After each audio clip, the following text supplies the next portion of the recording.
Hi అండి. నేను మీ మాధవిని. ఈరోజు నేను మీకు దోస ఆవకాయని చేసి చూపిస్తాను. పెళ్ళిళ్ళు, ఫంక్షన్స్‌లో మనకి దోస ఆవకాయ పెడుతూ ఉంటారు కదా! చాలామంది తినే ఉంటారు. టేస్ట్ బావుంటుంది గదా! చాలామంది ఇష్టపడతారు ఈ ఆవకాయని. దోస ఆవకాయ చాలా సింపుల్‌గా చేసుకోవచ్చండి. మీకు దోస ఆవకాయ చేసుకోవాలి అంటే నేను చెప్పిన కొలతలతో చేసి చూడండి. చాలా బాగొస్తుంది. ఫస్ట్ టైమ్ చేసేవాళ్ళు గూడా చాలా సింపుల్‌గా, ఈజీగా చేసుకుంటారు. ఎలా చేయాలో చూపిస్తాను. చూసి ట్రై చేయండి. ఈ దోస ఆవకాయ చేసుకోవడానికి నేనిక్కడ హాఫ్ కేజీ దోసకాయలు తీసుకున్నానండి. ఈ విధంగా రెండొచ్చాయి హాఫ్ కేజీకి. మీరు దోసకాయలు ఎంచుకునేటప్పుడు బాగా గట్టిగా ఉండాలి, పచ్చిగా ఉండాలి, కొద్దిగా పుల్లగా ఉండేటట్లు చూసుకోండి. అలాంటి దోసకాయలు తీసుకుంటే పచ్చడికి టేస్ట్ బావుంటుందనమాట. ఇలా తీసుకునే దోసకాయల్ని నీట్‌గా కడిగి తడి లేకుండా తుడుచుకోండి. తుడుచుకున్న తర్వాత నేనిక్కడ చూపించినట్లు ముక్కలుగా కట్ చేసుకోవాలనమాట. దీనికి తొక్క తీయాల్సిన అవసరం లేదండి. పైన తొక్కతో సహా వేసుకోవచ్చు. కానీ లోపల విత్తనాలు తీసేయాలనమాట. నేనిక్కడ చూపిస్తున్నాను గదా! ఇలా కట్ చేసిన తర్వాత స్పూన్ పెట్టి ఇలా తీసేసారంటే లోపల విత్తనాలన్నీ వచ్చేస్తాయి. 2 దోసకాయలకి ఇదే విధంగా విత్తనాలని తీసి పక్కన పెట్టేసుకోండి. అలాగే దోసకాయను గూడా కట్ చేసిన తర్వాత ఒక చిన్న ముక్క నోట్లో వేసుకొని చూడండి. చేదుందా లేదా అని. చేదు గాని ఉంటే ఆ దోసకాయ వాడమాకండి. చేదు లేని దోసకాయనే తీసుకోండి. పచ్చడికి బావుంటుంది. ఎందుకంటే కొన్ని దోసకాయలు లైట్‌గా చేదుంటాయండి. అందుకని చెప్తున్నాను. ఇప్పుడు దోసకాయలకి లోపల విత్తనాలు తీసిన తర్వాత నేనిక్కడ చూపించినట్లు ముక్కలుగా కట్ చేసుకోవాలి. ఈ సైజు ముక్కలైతే సరిపోతుందండి. తొందరగా ఊరుతాయి. టేస్ట్ కూడా బావుంటాయి ఇలా చేయడం వల్ల. లేదు మీకు కొద్దిగా పెద్ద ముక్కలు కావాలన్నా కట్ చేసుకోవచ్చనమాట. ముక్కలైతే ఈ సైజు వచ్చేటట్లు కట్ చేసుకోండి. 2 దోసకాయలని ఇదే విధంగా కట్ చేసుకోవాలి. ఇప్పుడు ఇలా కట్ చేసుకునే దోసకాయ ముక్కల్ని కొలుచుకుందామండి. ఏదైనా బౌల్ తీసుకొని పచ్చడి కలుపుకోవడానికి వీలుగా ఉండేటట్లు ఆ బౌల్‌లో ఒక 2 కప్పులు దోసకాయ ముక్కలొచ్చేటట్లు చూసుకోండి. మీ దగ్గర గిన్నెలుంటాయి గదా! ఆ గిన్నెలతో అయినా మీరు కొలుచుకొని చేసుకోవచ్చు. 2 గిన్నెలు దోసకాయ ముక్కలొచ్చేటట్లు చూసుకోండి.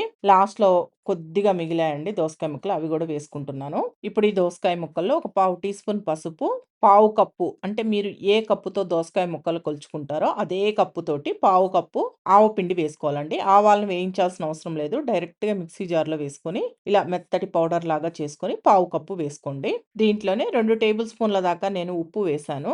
ఉప్పు సరిపోకపోతే చూసుకొని మళ్ళీ వేసుకోవచ్చు. ఫస్ట్ అయితే కొద్దిగా తగ్గిచ్చే వేసుకోండి. దీంట్లోనే ఆవకాయలు పెట్టుకోవడానికి మనం కారం సెపరేట్‌గా వాడతాం గదా! ఆ కారాన్ని హాఫ్ కప్పు వేసుకోండి.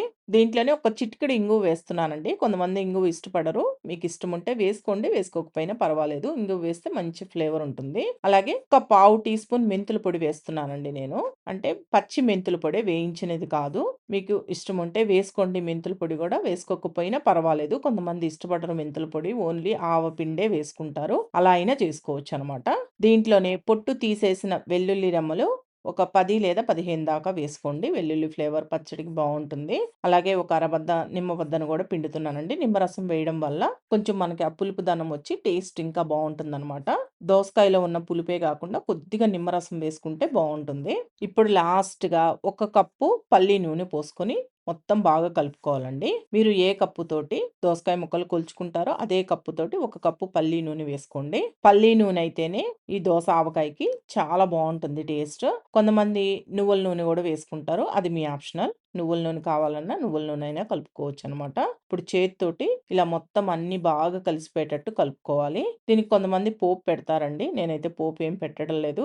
మీకిష్టముంటే పోపు పెట్టుకోవచ్చు. పోపు పెట్టకపోయినా గానీ బావుంటుందనమాట. ఈ విధంగా ఉప్పు, కారాలనేవి ముక్కకి బాగా పట్టేటట్టు కలిపిన తర్వాత, ఈ బౌల్‌కి మూత పెట్టేసి ఒక రోజంతా ఊరనివ్వండి. ఒక రోజు ఊరితే సరిపోతుందండి. ముక్కలు తొందరగా ఊరుతాయి. టేస్ట్ బావుంటుంది. ఎక్కువ ఊరాల్సిన అవసరం లేదు. అంటే ఎక్కువ రోజులు ఊరాల్సిన అవసరం లేదు. మూత పెట్టేసి ఒక రోజు తర్వాత మీకు మూత తీసి చూపిస్తాను. ఇప్పుడు నేను ఒక రోజు తర్వాత మూత తీసి చూపిస్తున్నానండి మీకు. ఒక రోజంతా పక్కన బెట్టేశాను. ముక్క కొద్దిగా ఊరి మెత్తబడి ఇలా ఆయిల్ సెపరేట్ అవుతుందనమాట.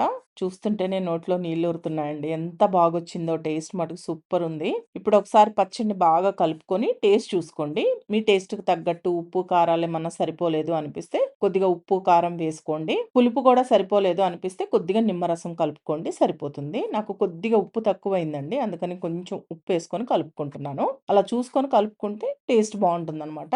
అంతే అండి. దోస ఆవకాయ రెడీ అయిపోయింది. ఇలా చేసుకుని దోస ఆవకాయని ఏదైనా గాజు సీసాలో స్టోర్ చేసి పెట్టుకుంటే మీకు బయట పెట్టుకున్నారనుకోండి ఒక 15, 20 రోజుల వరకు నిలువుంటుంది. అదే మీరు ఫ్రిడ్జ్‌లో పెట్టుకుంటే ఒక 2 నెలల పాటు నిలువుంటుందండి. కానీ పచ్చడికి తడి తగలకుండా చూసుకోండి. పచ్చడి ఎక్కువ రోజులు నిలువ ఉండడానికి తడి తగలకూడదు. మరి చూసారు గదా!